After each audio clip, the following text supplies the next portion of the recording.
১৯০৪ সালে ইউরোপের একটি ছোট অফিসে মাত্র ৭টি দেশ মিলে একটি সংস্থা তৈরি করেছিল। তাদের লক্ষ্য ছিল খুব সাধারণ, আন্তর্জাতিক ফুটবলকে একই নিয়মের অধীনে আনা। কিন্তু সেই ছোট্ট সংস্থাই একদিন এমন একটি সাম্রাজ্যে পরিণত হবে যারা ঠিক করবে কোন দেশ বিশ্বকাপ আয়োজন করবে, কোন দেশ আন্তর্জাতিক ফুটবল থেকে নিষিদ্ধ হবে, এমনকি ফুটবল থেকে বিলিয়ন বিলিয়ন ডলার কিভাবে আয় হবে। আজ আমরা জানব ফিফা এর পুরো গল্প, কিভাবে শুরু হয়েছিল, কিভাবে তারা এত ক্ষমতাবান হলো, আর কেন বিশ্বের সবচেয়ে জনপ্রিয় ফুটবল সংস্থাটির নাম বারবার জড়িয়ে পড়েছে দুর্নীতির অভিযোগে। ২১ মে ১৯০৪, স্থান Paris, France. France, Belgium, Denmark, Netherlands, Spain, Sweden এবং সুইজারল্যান্ড এই ৭টি দেশ একসঙ্গে ফিফা প্রতিষ্ঠা করে। তখন আন্তর্জাতিক ফুটবলে কোনো একক নিয়ন্ত্রক সংস্থা ছিল না। এক দেশ এক নিয়মে খেলত, আরেক দেশ অন্য নিয়মে। ফিফার কাজ ছিল সেই বিশৃঙ্খলাকে এক ছাতার নিচে নিয়ে আসা। কিন্তু তখনও কেউ বুঝতে পারেনি এই সংস্থাই একদিন পুরো ফুটবল বিশ্বকে নিয়ন্ত্রণ করবে। ১৯৩০ সালে উরুগুয়েতে অনুষ্ঠিত হয় প্রথম ফিফা ওয়ার্ল্ড কাপ। মাত্র ১৩টি দল অংশ নিয়েছিল, কিন্তু এই টুর্নামেন্টই ফিফা এর ভাগ্য বদলে দেয়। বছরের পর বছর বিশ্বকাপ জনপ্রিয় হতে থাকে। আজ বিশ্বকাপ শুধু একটি টুর্নামেন্ট নয়, এটি বিশ্বের অন্যতম বড় ক্রীড়া অনুষ্ঠান।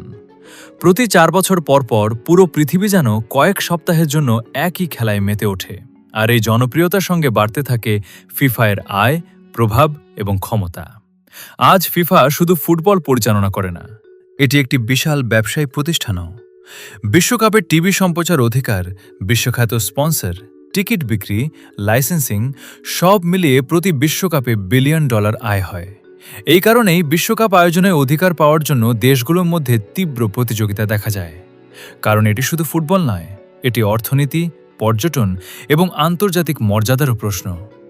২০১৫ সালে ফিফা এর ইতিহাসের সবচেয়ে বড় সংকট আসে।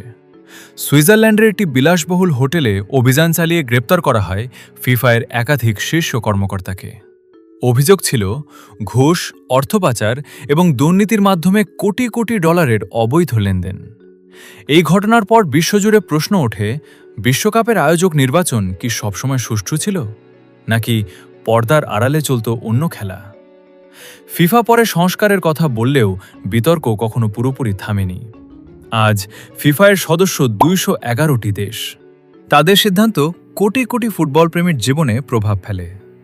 একদিকে তারা ফুটবলকে পৃথিবীর সবচেয়ে জনপ্রিয় খেলায় পরিণত করেছে, অন্যদিকে দুর্নীতি এবং বিতর্ক তাদের ইতিহাসের অংশ। হয়তো এটাই ফিফার সবচেয়ে বড় বৈপরীত্য, একটি সংস্থা যারা একই সঙ্গে ফুটবলের সবচেয়ে বড় রক্ষক, আবার সবচেয়ে বড় সমালোচনারও কেন্দ্রবিন্দু। আপনার কি মনে হয়, ফিফা কি সত্যিই ফুটবলের স্বার্থে কাজ করে, নাকি এটি এখন একটি বিলিয়ন ডলারের ব্যবসায়িক সাম্রাজ্যে পরিণত হয়েছে?